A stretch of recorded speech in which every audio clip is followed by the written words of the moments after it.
Hi friends, आज हम जिस टॉपिक के बारे में पढ़ने जा रहे हैं उसका नाम है कंपोजिशंस ऑफ ब्लड। अब हम ब्लड के कंपोजिशन के बारे में पढ़ेंगे। इस हेमेटोलॉजी की सीरीज़ में ग्रुप 5 के अंदर जितने भी टॉपिक है सब एक एक करके कवर करने वाले हैं। तो सबसे पहला टॉपिक जो हमारा है compositions of blood. Compositions of blood में क्या है? होल ब्लड क्या हो जाता है? एक फ्लूइड कनेक्टिव टिश्यू हो जाती है। तो ब्लड क्या आते हैं? फ्लूइड कनेक्टिव टिश्यू हो जाती है जो केमिकल्स, वाटर्स या फूड मॉलिक्यूल्सों को ट्रांसफ़र करने का काम करती है। तो इसमें क्या होता है कि होल ब्लड में कंपोजिशन में क्या क्या होता है? जब अपन ब्लड को सेंट्रीफ्यूज करते हैं तो उसमें क्या आ जाता है? सबसे पहले आती है आरबीसी सबसे डाउन में। उसके बाद में क्या आती है? Buffet code. इसमें जो भी अपनी डब्ल्यूबीसी रहती है और उसके ऊपर जो होता है प्लाज्मा। अब हम होल ब्लड में क्या हो जाता है कि सबसे पहले जो होता है ब्लड सेल्स हो जाती है और उसके बाद में प्लाज्मा पार्ट होता है। प्लाज्मा पार्ट जो होता है 55% होता है और ब्लड की सेलुलर जो पार्ट होता है 45% होता है। अब सबसे पहले अपन प्लाज्मा पार्ट के बारे में जान लेते हैं। प्लाज्मा पार्ट क्या होता है? 55% पाया जाता है और इसमें वाटर 92% होता है। डिज़ोल्व सब्सटेंस 8% हो जाता है। डिज़ोल्व सब्सटेंस में क्या क्या आता है? साल्ट आता है, फूड आता है, फ्लूइड में ग्लूकोज, अमीनो एसिड, फैट्स सब भी आ जाता है। हॉर्मोन्स होते हैं और प्रोटीन होते हैं। प्रोटीन में एल्ब्यूमिन जो हमारी एंटीबॉडी जितने भी प्रोटीन हो जाते हैं वो पाए जाते हैं इसके अंदर। एंटीबॉडी हमारी एल्ब्यूमिन से भी बनी होती है और उसके अलावा क्या हो जाता है कि फाइब्रिनोजेंस पाए जाते हैं। ये क्लोटिंग फैक्टर वगैरह सब प्रोटीन के अंदर ही आते हैं। उसके अलावा वेस्ट प्रोडक्ट जो भी है, कार्बन डाइऑक्साइड हो गया, यूरिया हो गया, ये पाया जाता है। तो ये जितने भी पार्ट्स हैं ये 8% में पाए जाते हैं। इसके बाद में क्या हो जाता है कि ब्लड का सेलुलर पार्ट में 45% होता है। उसके अंदर आरबीसी, डब्ल्यूबीसी, प्लेटलेट्स हो जाता है। डब्ल्यूबीसी कौन कौन से हो जाते हैं? तो सबसे पहले डब्ल्यूबीसी जो है ग्रेन्युलोसाइट्स और ग्रेन्युलोसाइट्स ऐसे रहते हैं जिसके साइटोप्लाज्म के अंदर ग्रेन्यूल्स पाए जाते हैं, उसे ग्रेन्युलोसाइट कहा जाता है। और एक ग्रेन्युलोसाइट जिसके साइटोप्लाज्म में ग्रेन्यूल्स नहीं रहते उसको एक ग्रेन्युलोसाइट्स कहा जाता है। इसमें न्यूट्रोफिल्स हो जाता है। न्यूट्रोफिल्स 50 से 70% हो जाता है। यूसनोफिल जो होता है 1 से 4% होता है। उसके अलावा बेसोफिल्स 0.2 to 1% होता है। अब इसको न्यूट्रोफिल्स इसीलिए कहा जाता है क्योंकि जो स्टेनिंग होती है वो न्यूट्रल डाई से होती है, और ईओसिनोफिल इसलिए कहा जाता है क्योंकि ये एसिडिक डाई से हो जाती है और ये बेसिक डाई से स्टेनिंग होती है, इसीलिए बेसोफिल्स कहा जाता है। इसके अलावा एग्रेनुलोसाइट्स में क्या हो जाता है? मोनोसाइट्स और लिम्फोसाइट्स। इसके अंदर ग्रेन्यूल्स नहीं हो जाती है। मोनोसाइट 2 to 8% हो जाती है, ये इम्यून सिस्टम के सेल्स हो जाते हैं। लिम्फोसाइट्स जो होता है 25 to 45% हो जाते हैं। इसके अलावा पर्टिकुलर हम एक एक टॉपिक के बारे में पढ़ने जा रहे हैं। आरबीसी, सबसे पहले आरबीसी के बारे में पढ़ें तो आरबीसी क्या होता है? रेड ब्लड सेल्स, जो हमारे मेन इंपॉर्टेंट हो जाता है ऑक्सीजन को ट्रांसफ़र करने के। आरबीसी के अंदर क्या पाया जाता है? हीमोग्लोबिन हो जाता है। तो सबसे पहले आरबीसी के अंदर क्या पाया जाता है? हीमोग्लोबिन होता है। तो इसमें क्या होता है कि आरबीसी का जो शेप होता है वो राउंड हो जाता है, सर्कुलर हो जाता है, और इसका डायमीटर होता है 7.5। इसका जो डायमीटर होता है वो 7.5 माइक्रोमीटर होता है। और इसको जब क्रॉस सेक्शन में कट करेंगे तो देखेंगे डिस्क शेप भी होता है, 2.5 माइक्रोमीटर साइड हो जाता है। तो आरबीसी के स्ट्रक्चर में क्या हो जाता है? सर्कुलर जो होता है 7.5 माइक्रोमीटर और बाइकॉन्केव में 2 माइक्रोमीटर के लगभग होता है, 2.5 या 2 माइक्रोमीटर। उसके अलावा क्या होता है? हीमोग्लोबिन पाया जाता है, इनसाइड हीमोग्लोबिन पाया जाता है। हीमोग्लोबिन क्या होता है? ऑक्सीजन को कैरी करता है।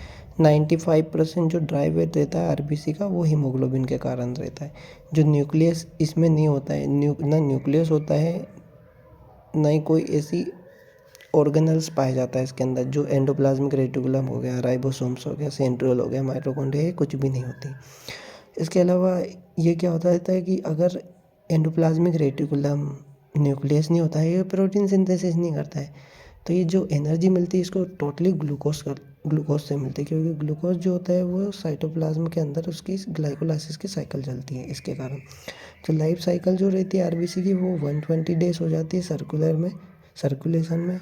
इसके अलावा जो सेल मेम्ब्रेन होती है आरबीसी की वो लिपिड और प्रोटीन से मिलकर बनी होती है। तो लिपिड और प्रोटीन की जो सेल मेम्ब्रेन होती है केवल पोटेशियम आयन को अलो करती है पास होने के कारण, उसके आर पार क्रॉस होने के लिए पोटेशियम आयन अलो टू पास। अब क्या हो जाता है कि इसके ऊपर जो सरफेस के ऊपर क्या पाए जाते हैं, इसके ऊपर एंटीजेंस होते हैं, तो उसके कारण क्या होता है glycoprotein present outer membrane surface behave blood group antigen. वो क्या होता है कि ग्लाइकोप्रोटीन जो होता है प्रेजेंट होता है इसके सरफेस पे, जो ब्लड ग्रुप एंटीजन की तरह बिहेव करता है। अब हम WBC के बारे में पढ़ेंगे। WBC जो होती है वो ब्लड कंपोजिशन का एक पार्ट है जिसको हम ल्यूकोसाइट से कहते हैं। अब ये बोन मेरो के अंदर फॉर्मेशन होती है और ये 5000 से 10,000 क्यूबिक पर mm ब्लड की इसकी वैल्यू होती है। सबसे पहले क्या होता है कि ग्रेनुलोसाइट्स के बारे में पढ़ेंगे। तो ये क्या होता है कि इसकी जो आल ग्रेनुलोसाइट, न्यूट्रोफिल्स, एओसिनोफिल, बेसोफिल, इनकी जो साइज़ होती है वो 10 to 14 माइक्रोमीटर होती है सबके मिला के। इसके अलावा जो होते हैं न्यूट्रोफिल्स जो होते हैं 50 से 70% पाया जाता है। और स्ट्रक्चर जो होता है, ये जो स्ट्रक्चर होता है वो 3 लोब होते हैं। जो न्यूट्रोफिल्स हो जाते हैं उसके 3 लोब होते हैं और ग्रेन्यूल्स पाए जाते हैं साइटोप्लाज्म के अंदर। तो ये क्या हो जाता है, presence of granule in cytoplasm 3 to 5 lobe nucleus in cytoplasm. उसके अलावा क्या होता है, इसका जो डायमीटर होता है वो 12 माइक्रोन मीटर का होता है। और ये जो न्यूट्रोफिल्स है तो क्या होता है, स्टेन न्यूट्रल डाइस स्टेन होता है, रोमेनोमस की स्टेनिंग करते हैं। तो इसका जो कलर होता है वो ब्लू और पर्पल कलर का होता है। इसके अलावा हम एओसिनोफिल के बारे में पढ़ते हैं। एओसिनोफिल 1 to 4% पाई जाती है टोटल WBC में से। उसके अलावा एओसिनोफिल जो होती है इसके अंदर भी क्या होता है, ये ग्रेन्यूल्स प्रेजेंट होते हैं और जो बाइलोब्ड न्यूक्लियस हो जाता है एओसिनोफिल्स का। बाइलोब्ड न्यूक्लियस साइटोप्लाज्मिक ग्रेन्यूल्स पाए जाते हैं और ये जो स्टेन करता है वो एसिडिक डाई से स्टेन करता है और इसका जो कलर होता है रेड और ऑरेंज कलर का होता है। और ये जो एओसिनोफिल हो जाता है ना, ये एलर्जिक रिएक्शन में एओसिनोफिल सेल्स का बढ़ जाती है। जैसे कि क्या होता है कि पैरासाइट इन्फेक्शन में क्या हो जाता है, ये फाइट करता है पैरासाइट इन्फेक्शन से, इसके कारण इसका नंबर क्या होता है, बढ़ जाता है। उसके अलावा बेसोफिल्स के बारे में जानते हैं। बेसोफिल्स क्या होता है, न्यूक्लियस इसका 2 लोब्ड होता है लेकिन वो दिखता नहीं है। अटैचमेंट यहाँ से बाइलोब्ड होता है और ये अटैचमेंट ऐसा होता है, ये एस शेप्ड न्यूक्लियस भी कहलाता है। 2 लोब होते हैं, उसको एस शेप्ड न्यूक्लियस कहते हैं।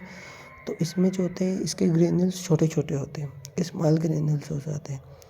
और ये साइटोप्लाज्म जो होता है बेसिक डाइस स्टेन हो जाता है, इसीलिए बेसोफिल्स कहा जाता है। और उसके बाद सर्कुलेशन ब्लड में 1 से 2 दिन इसकी लाइफ रहती है, 1 से 2 दिन तक सर्कुलेशन करता है। अब ये क्या रिलीज करता है, हिस्टामिन एंड हिपेरिन। हिपेरिन क्या होता है, एंटीकोगुलेंट होता है। हिस्टामिन और इंटरल्यूकिन 4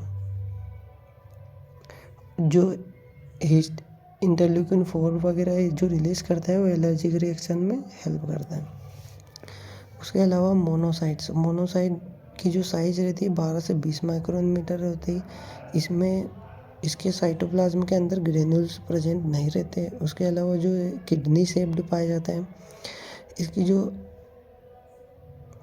ये जो है ना मोनोसाइट टोटल WBC में लार्जेस्ट सेल हो जाती है मोनोसाइट, क्योंकि ये क्या करती है, इनगल्फ करती है, दूसरी सेल को इनगल्फ कर लेती है, इसलिए इसकी साइज़ क्या होती है, लार्ज होती है। इसके अलावा इसमें क्या होता है, ओवल किडनी शेप्ड न्यूक्लियस पाया जाता है। ये एक इम्यून सिस्टम के सेल्स है। उसके अलावा क्या हो जाता है कि इसके साइटोप्लाज्म ग्रेइश ब्लू कलर का होता है और इसके अंदर कुछ क्या दिखता है, डस्ट लाइक दिखता है। जब स्टेनिंग करते हैं ना, डस्ट लाइक इसका साइटोप्लाज्म दिखता है। जो हमारी लास्ट सेल है ना उसके बारे में पढ़ा, लिम्फोसाइट। अब लिम्फोसाइट, टी लिम्फोसाइट और बी लिम्फोसाइट, 2 लिम्फोसाइट होते हैं। टी लिम्फोसाइट जो होती है वो थाइमस में मैच्योर होती है और बी लिम्फोसाइट बोन मैरो में मैच्योर होती है। इसके अलावा क्या हो जाता है कि ये एक ग्रेनुलोसाइट की सेल हो जाती है। बी लिम्फोसाइट और टी लिम्फोसाइट में क्या होता है, यही डिफरेंस होता है कि ये मैच्योर इन बोन मैरो में होती है, ये थाइमस में मैच्योर होती है। इसके अलावा क्या होता है कि बी लिम्फोसाइट एंटीबॉडी का प्रोडक्शन करता है, एंटीबॉडी के और ये क्या होता है, ये कैंसर सेल को डिस्ट्रॉय करती है। ये क्या होता है कि एंटीजन प्रेजेंटिंग सेल्स होती है। उसके अलावा क्या हो जाता है कि इसका स्ट्रक्चर देख लें तो क्या हो जाता है कि इसके स्ट्रक्चर में साइटोप्लाज्म पाया जाता है, न्यूक्लियस पाया जाता है। न्यूक्लियस राउंड शेप का रहता है इनर साइड में। उसके अलावा न्यूक्लियस से अटैचमेंट क्या होता है, एंडोप्लाज्मिक रेटिकुलम, गोल्गी बॉडी वगैरह सब अटैचमेंट आती है। ये क्या हो जाता है कि इसमें क्या होता है, ये जो होता है इसका साइज़ 6 से 15 माइक्रोमीटर डायमीटर रहता है, लार्ज स्पेरिकल रहता है और इसमें 20 to 45% स्ट्रक्चर जो होता है साइटोप्लाज्म का ये करता है। उसके अलावा हम